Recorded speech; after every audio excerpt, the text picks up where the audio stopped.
আজকে আপনাদেরকে আমি পুদিনা রাইস বানিয়ে দেখাবো। আমি এখানে 1 কোটো মতো চাল নিয়েছি আর পুদিনা পাতা নিয়েছি।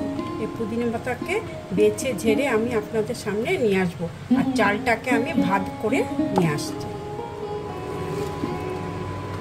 এবার আমি এই পুদিনা পাতাটাকে পেস্ট করে নেব। তার সাথে আমি 2টো কাঁচা লঙ্কা দিয়ে দিলাম, একটু আদার কুচি দিয়ে দিলাম, একটু রসুন 4-5 কোয়া আমি এখানে দিয়ে দিলাম। দিয়ে আমি এবার এটাকে পেস্ট করে নেব।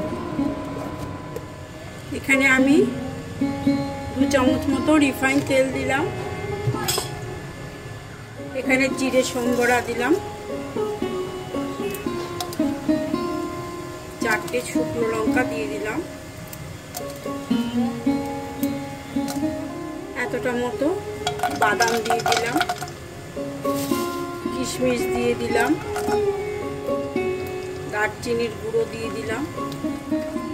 এবার এগুলোকে হালকা করে ভেজে নেব। ভাজা হয়ে গেছে। এবার আমি এই পুদিনা পেস্টটা দিই।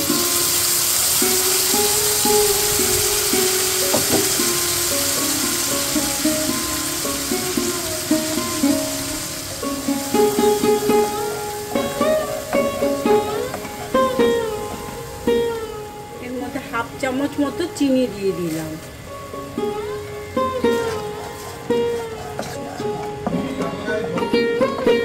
কষানো হয়ে গেছে। এবার আমি এর মধ্যে ভাত দিয়ে দেব।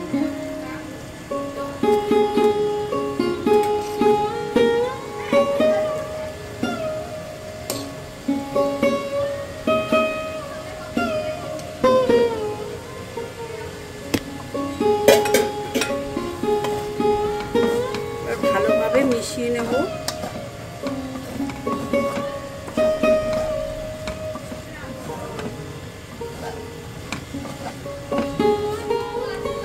দুটো কাঁচা লঙ্কা দিয়ে দিচ্ছি, আর এখানে উপর দিয়ে ধনে পাতা ছিটিয়ে দিচ্ছি।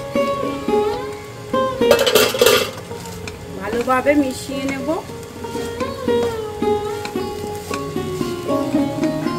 সব শেষে আমি নুন দিচ্ছি।